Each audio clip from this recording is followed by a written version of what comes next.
Hello guys, it's Melissa and welcome to another video where today I am building a Mediterranean inspired apartment. I say inspired, I did a little bit of research because, I really like this style.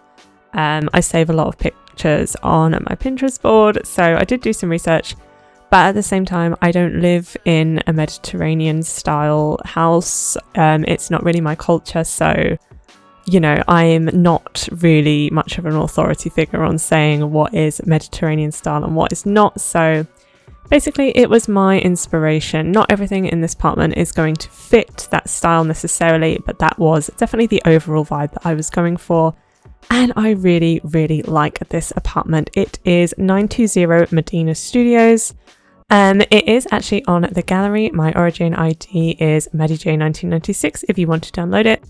I just had to delete some of the walls between the rooms, so you can just put those back in there, but otherwise we are good to go. And I did do a little bit of playtesting as well because this is quite a cluttered apartment. I wanted to, really give it like a bit of a family feel in terms of, there's basically a master bedroom and a kid's bedroom with 2 beds in it. So I imagine this family has lived here for a number of years. It's full of sort of character and personality and tons of sort of decoration as well because, I really like those types of apartments. They feel really homely and especially when they're a bit smaller as well. So, that's what I went for.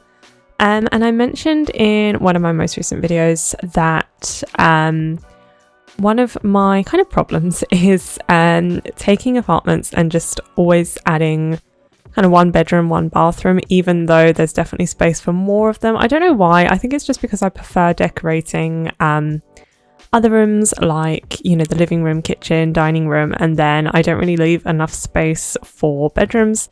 But I definitely avoided that in this one and I put in 2 bedrooms, again, 1 for parents and 1 for kids.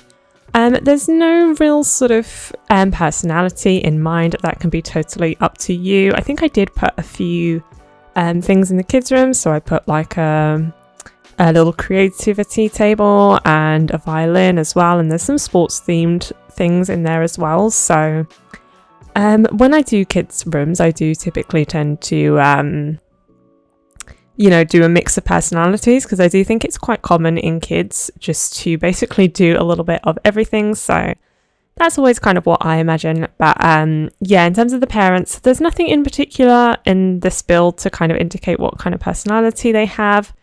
But as I said, if you do want to download this build, there's kind of endless possibilities. There's definitely rooms to put things in if you want to add maybe like an easel or an instrument or something like that. You definitely can, but I did want to keep it kind of broad, I guess, in that sense. Again, going into it, I just wanted to make something that was really cluttered and lived in and Mediterranean inspired, so that's what this is. For me, in terms of the kind of inspiration pictures that I saw, and my kind of idea was lots of sort of dark brown woods, so you'll see that a lot in this apartment throughout the different rooms. And then in terms of colours, lots of kind of orange, yellow, reds, and I really like those colours as well, and I think they go really nice with the dark coloured woods as well. It does have a bit of a dark feel to the apartment, but at the same time, like I say, it does still kind of maintain that homely feel as well.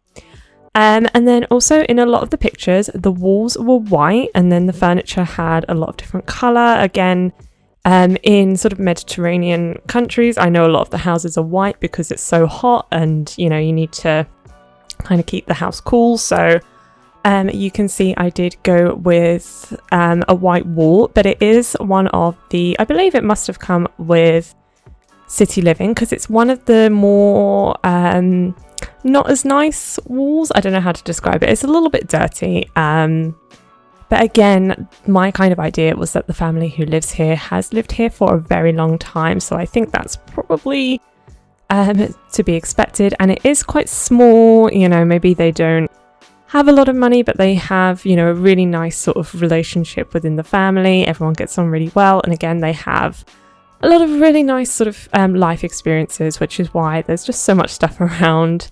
The kitchen is very cluttered, so I think that could be definitely something for the parents. Maybe they love to cook, maybe they're a chef. You know, I thought that would be quite cool. I mean, the kitchen is usually my favorite place in the build to decorate, so I had a lot of fun with that, and I used quite a range of different packs. But as always, whenever I do something that's kind of Latin or Mediterranean inspired, because I have done stuff like this before, the go-to packs are Jungle Adventure and Island Living. I mean, Island Living is not a Mediterranean world, it is an island, but at the same time I think some of the build items just work really well. But yeah, Jungle Adventure was my main source of decoration inspiration, and those are the counters that I used in this kitchen. I really like the colour of them. Yeah, I was really happy with this build. I mentioned in my Vampire Penthouse build. That build basically took me 6 hours. It took me forever to edit. It was really stressful. And I said that I wanted to kind of focus on builds that are a bit quicker, and I definitely felt that as I was building it. Like, I feel like you can just spend a lot more time on smaller builds. So like, I would never do a kitchen this cluttered if I had like a 5-bedroom apartment with lots of different rooms and like, I don't know, an 8-sim family or something like that. Like, I think you can just sort of dedicate a bit more time and effort onto smaller builds. So I didn't get to do that in my last build because it was so long. 6 hours in total. So I really kind of relished the opportunity to focus a little bit more on clutter and decoration in this build. And yeah, I'm very happy with how it turned out. I also wanted to use a few more kind of debug items as well, just to give myself a few more options. My last few builds have all included custom content, but this one has not, because I did want to upload it to the gallery. And also, as much as I love custom content, especially for giving you kind of new things, like different kind of decorations that you would usually use. At the same time, I think there are lots of really nice decorations within the game, so I did want to just use those. But I do think that exploring the debug catalogue does really just give you some different things. Like, I really love these little like coffee bags that you can see there. And then you've got like the little bottles. I can imagine they're like olive oil or wine or something like that. So those things just really kind of add personality to your builds. And again, it's just about, if you build quite a lot like I do, you just, sometimes it's easy to slip into just using the same things all the time, building in the same kind of style, using the same items. So I really do try, especially on my channel, to just build different things and then mix it up a lot of times. So do different themes, use different items. Sometimes I use custom content, sometimes I don't, because I think that keeps it really interesting. I know The Sims is notorious for just the idea that it's really addictive, and people, will play like non-stop for months and then get bored and then stop playing. That has happened to me several times throughout the Sims franchise. I've actually been playing The Sims since The Sims 1 Making Magic. That is my earliest memory of The Sims, and pretty much since then, I mean, I was really small when I played that. But yeah, ever since then, I have been one of those players that is literally addicted to the game for a few years at a time, and then stops playing for a few years at a time, then goes back into it, so on and so forth. So I think one way to really keep it interesting is just to try different things. So if you're building, for example, to just try different styles that perhaps you don't usually build in, and then, trying different sort of elements of gameplay. So I've mentioned as well in some of my videos that I love family gameplay, but I usually do kind of give up, and I don't tend to spend a lot of time with, the same family. But I'm currently on generation 6 of my family, and I'm really enjoying it. And I've, just changed up my playstyle a little bit to make it a bit more entertaining. So one of my really bad habits when playing The Sims is never leaving the house. So if any of you played The Sims 3, there was a moodlet that you could get called Stir Crazy, which your Sims used to get if you hadn't had them leave the house for, I don't know how long it was, maybe a few days or so. and all of my Sims used to get this moodlet because I would just never leave the house. And it's even worse in The Sims 4 because, of course, you have loading screens if you do want to leave the house. But I have tried to change this up a little bit. So, for example, with this family, I basically go out with my family every single weekend. We do something. We've gone camping, you know, just to try and keep it interesting, like you would a normal family. You know, sometimes they need a break. They want to take family trips together. So that's been really fun, and it's kept it really interesting as well.